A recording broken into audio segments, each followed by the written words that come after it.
Parce que le rôle d'un président de la République, c'est d'éviter à son peuple des chocs domestiques.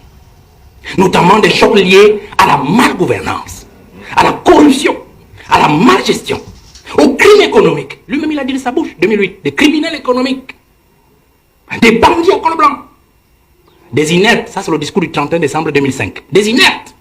Quand on dit inerte, ce n'est pas des inertes politiques, c'est des inertes économiques.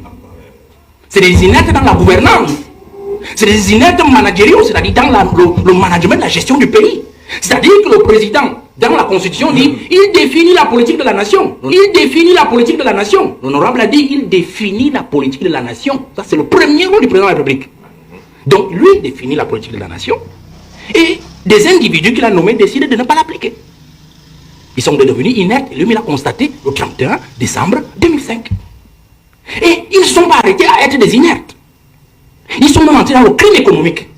C'est-à-dire piquer dans la caisse, creuser des trous dans la caisse et puis envoyer de l'argent dans les paradis fiscaux. Et il les a traités de criminels économiques. Ça, c'est le discours de 2008. Il a parlé du patriotisme économique aussi en 2008. C'est des notions du président de la République. Patriotisme économique. Patriotisme économique, on dit quoi? Voilà, les ministres vont mission en Turquie, mission cela, ils prennent Ethiopian sans publicité, ils prennent Air France, ils prennent ceci, alors que Kameko est là, bon, du moins, au moment où Kameko sortait encore du pays, on peut le dire comme ça, puisqu'il y avait encore même Kalakamer. Voilà. Vous voyez? Vous avez, prenez parce que allons-y pas à pas. Le chantier national industriel du Cameroun, Sénic, il est à terre aujourd'hui. Ils l'ont plombé. Ils ont même pris le directeur qui l'avait relevé et faisait déjà du chiffre. Il est en prison aujourd'hui. L'ancien directeur du chantier industriel, chantier national, industriel, chantier naval industriel du Cameroun. Voilà, il est en prison aujourd'hui. L'autre là, Motouk, Sonara 2010, il a prévu depuis 2002, dès qu'il est arrivé. Sonara 2010, nous devons raffiner notre pétrole et il a sorti un budget. Il s'est mis au travail, ils l'ont foutu en geôle depuis 2012. Parce qu'ils ne veulent pas donner au peuple camerounais du pain dans son assiette. Et lui, il les a donc traités d'ineptes. Ça veut dire qu'il est au courant de ce que l'ordre gouvernant dont il est le chef ne veut pas marcher, ne veut pas fonctionner comme il veut, monsieur Obama. Donc moi, je ne voudrais pas qu'on limite cette affaire-là non, moi je ne suis pas dans l'histoire de RPC. Dans la définition structurelle, l'ordre politique tel qu'a donné l'honorable tout à l'heure, non. Le professeur l'a dit clairement. Parce que si on rentre dans sa définition, ce n'est que la petite définition qu'a donnée d'ailleurs Montesquieu dans son esprit des lois. Ça, c'est la définition structurelle de l'État. La définition structurelle même du gouvernement. Parce que les gens, la notion de gouvernement, parce que les gens ont une définition restrictive de la notion de gouvernement. C'est-à-dire le gouvernement, c'est le premier ministre et les ministres. Non. Dans l'esprit des lois, le gouvernement, c'est l'exécutif, c'est le législatif, c'est le judiciaire. C'est ça qu'on appelle le gouvernement. C'est-à-dire la définition lato sensu. Vous comprenez? C'est les gens qui dirigent, parce que le gouvernement, c'est ceux qui dirigent le pays. C'est ces trois pouvoirs. Et quand donc Montesquieu le dit, dans son ouvrage 1751, il est clair dessus. C'est pour neutraliser, c'est pour que le pouvoir arrête le pouvoir. C'est-à-dire que le pouvoir législatif, à travers le contrôle le pouvoir exécutif, et le pouvoir judiciaire, à travers l'application des lois, s'assure que personne n'est au-dessus des lois. Que ce soit celui qui a voté ces lois ou que ce soit celui qui les applique. Vous comprenez? Voilà. Mais nous rentrons donc dans la logique de bilan, puisque c'est ça le sujet. Est-ce qu'on permettait qu'il parle? Quand nous sommes dans la logique de bilan, nous nous retrouvons donc dans une société où le président est dans un bilan d'échec. Moi, j'ai commencé par dire, j'ai situé l'affaire politique et économique. Aussi, c'est parce que vous avez bien compris dans votre génie que politique et économie, le socle, c'est le social. Vous comprenez? Donc, on est dans un bilan d'échec. Bilan d'échec, pourquoi? Parce que sur le plan politique, j'ai dit, il est en train de détacher le Cameroun, donc il n'a pas encore atteint l'objectif. Vous comprenez? Le franc CFA est toujours là. On voit toujours la France qui a pignon sur rue chez nous. On est même en train de voir comment le monsieur qu'on a nommé à la Sonara, le monsieur qu'on a nommé à la Sonara, il est en train de redonner les contrats d'études sur la construction de notre raffinerie, la nouvelle raffinerie, aux sociétés françaises. Alors que l'objectif du président, en nationalisant la Sonara, par son décret de juillet 2019, était justement de remettre cet outil au Cameroun. Mais on a vu que ce monsieur est en train de ramener la Sonara à la France. Vous voyez? Donc, tant que le président n'atteint pas l'objectif final de libération politique du Cameroun, pour moi, il est dans l'échec. Machiavel le dit, et je crois que c'est son livre de chevet, dit-on. la fin justifie les moyens. Mauvais moyens, bon résultat, mais on n'a pas encore de résultats. Vous comprenez? Mais nous sommes encore dans des mauvais moyens actuellement, puisqu'ils utilisent, et je sors même de là, je rentre même dans le choix de ces équipes. On dit aujourd'hui que tout le monde vole, bon d'accord. Ben qu'est-ce qu'il fait pour le faire? Article 66. On a évoqué l'article 66. Moi j'aime toujours laisser le monsieur Obama. Quel bilan? Quand on dit bilan d'échec, le président est le premier artificier de l'échec de ce pays. Si vous dites article 66, je vous dis quelque chose. On dit dans la loi sur la déclaration des biens. Et puis les gars, ils font quoi? Vous savez, quand ils ne veulent pas appliquer quelque chose, on vous met des décrets d'application à l'intérieur de la loi. C'est-à-dire, on dit à M. Nkoupit, vous à l'Assemblée nationale, contentez-vous de voter la loi sur la déclaration des biens. Et quand ils vous proposent la loi, puisque c'est des projets de loi, on met une trace et on dit telle modalité fera l'objet des décrets d'application. Alors la loi date de 2006 et l'honorable a cité le 27 avril 2006 et on dit quand est-ce que le décret d'application qui va justement mettre en place toutes les commissions, membres sur membres, qui sont chargés d'entendre chaque gestionnaire nommé de ce pays jusqu'au grade qu'il a cité, avant son entrée en fonction et après son entrée en fonction. Qui? Ce décret n'est jamais sorti jusqu'à aujourd'hui. Alors, qu'est-ce qui empêche donc ce décret d'application de sortir? On dit les décrets sont d'application, du moins, sont de signature discrétionnaire. Qui a donc la discrétion du décret? C'est bien pour le bien. Et nous sommes aujourd'hui à 19 ans. Personne n'a déclaré c'est bien. Voilà, vous avez monsieur quelque part là-bas à Tinga, pas à Tinga, oui, justement, on parlait de congrès à la CONAC, qui justement était ministre, 89, 91, quelque chose comme ça, à Garga. On vole, ministre de la fonction publique et de la réforme de l'État. Biala plutôt j'ai envoyé au quartier. Parce qu'il venait justement dénoncer des choses qui lui plaisaient lui. Donc il faut comprendre que c'est le premier artificier du mal-être du Cameroun. Donc il est dans l'échec, monsieur Obama. Mais nous disons simplement, et je sors par là, que lorsque l'on parle donc du bilan aujourd'hui, le peuple camerounais ne veut pas savoir si vous avez détaché le Cameroun de la France. Si vous avez détaché le Cameroun, je ne sais pas de quelle autre puissance. Si vous êtes parti en Chine, si vous avez fait ceci en Russie, avec la Russie, non. Le peuple camerounais veut savoir, est-ce que lorsqu'on me donne mon petit salaire à la fin du mois, est-ce qu'il suffit à me faire vivre moi et ma famille et tous mes enfants, et peut-être ceux qui me sont attachés du 1er au 30 du mois. Voilà la grande question. Quand on va au marché, le taux d'inflation, il est de combien?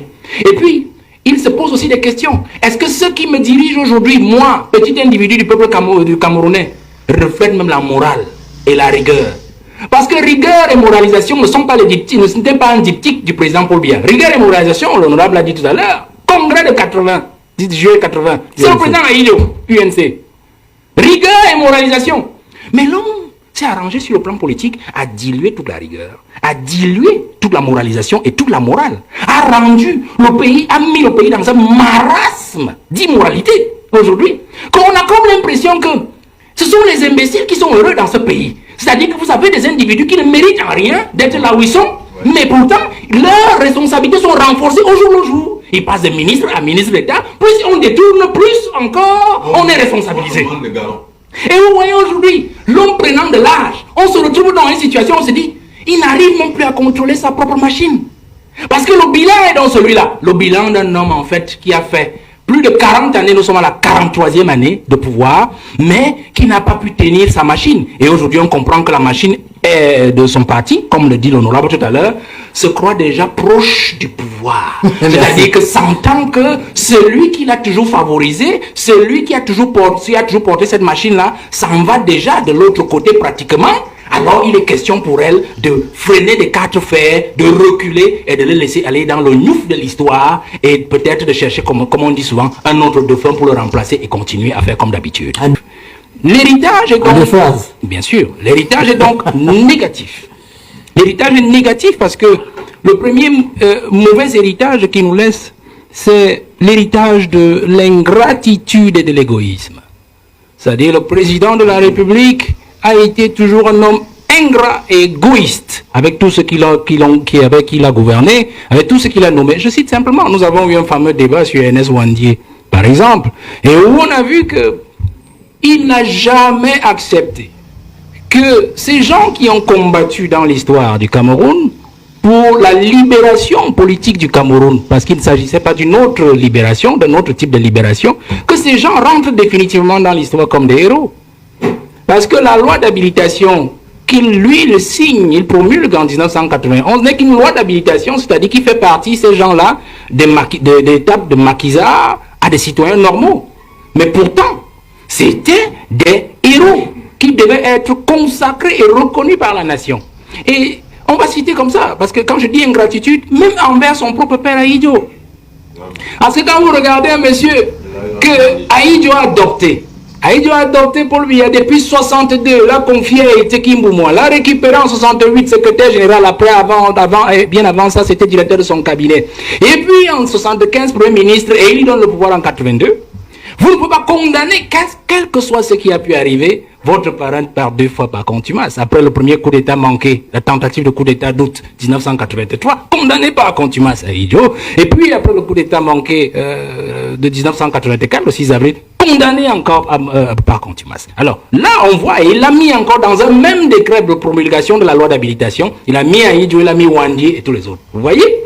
Donc il y a un problème d'ingratitude. Et c'est ce qui nous affecte aujourd'hui, même sur le plan de la mystique nationale, la mystique gouvernementale de ce pays, la mystique sociologique.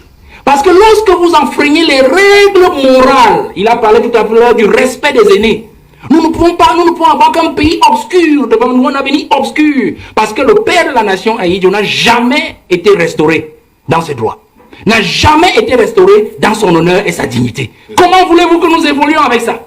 Prenons, renversons même l'analyse. Si Biya maintenant venait à partir et laisser le Cameroun dans cet état où nous nous retrouvons, vous pensez que la jeunesse camerounaise lui fera honneur? Vous qui lisez les réseaux sociaux, personne ne veut entendre un traître mot positif sur Paul Biya. Parce que tous les Camerounais raisonnent en termes de souffrance. Ils regardent leur quotidien et regardent le quotidien de ceux qui gouvernent et se disent comment est-ce qu'un pays peut être bâti ainsi? Des gens qui sont heureux, des imbéciles heureux qui nous dirigent, et du peuple qui travaille tous les jours et dont la sueur de son front est utilisée par des individus qui le dirigent. Voilà, aujourd'hui, personne ne va entendre un traître mot. Donc si Biya s'en va en laissant le pays à l'heure actuelle, il subira la même ingratitude qu'il a fait subir au président Ahidjo jusqu'aujourd'hui. Nous souffrons de ça. Donc vous comprenez que si je fais une parenthèse sur la survie du pays, nous entrerons, la première chose que le prochain président doit faire, c'est de restituer l'honneur du président, l'honneur de la dignité du président Ahidjo. Pour que le Cameroun ait un avenir radieux où s'ouvrent des horizons. L'autre héritage, donc, quand je reste dans l'égoïsme, l'héritage d'égoïsme, il nous a laissé un pays, il est en train de nous laisser un pays de népotisme, où on dirige avec ses enfants, on dirige avec son épouse, on dirige avec les neveux. Et on parlait du sous-sol camerounais qui est intact. Bon, d'accord, moi je suis d'accord avec le professeur, parce qu'en fait, ce qu'ils sont en train de faire dans nos brousses à l'est et partout dans le sud, bon, ils sont en train de gratter le sous-sol, parce qu'on n'en a plus que ça. Mais on dit, l'honorable a dit, on a préservé notre sous-sol de l'appréhension de l'étranger. D'accord, je suis d'accord. Mais notre sous-sol n'est pas préservé des rapaces internes. Suivez seulement tous les contrats qui sont signés au Minmid. C'est le fils de, c'est le neveu de, c'est le neveu de. Et tout ça se ramène au président de la République. On passe par le système de népotisme. Regardez cet héritage d'égoïsme. Il y a des ministres dans... Comment tu peux aussi regarder une vidéo sans t'abonner? Abonne-toi.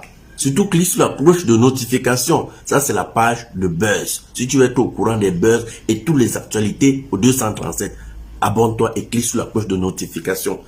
Partage aussi pour m'encourager. Surtout, si tu as quelque chose à dire, papa, lâche un commentaire.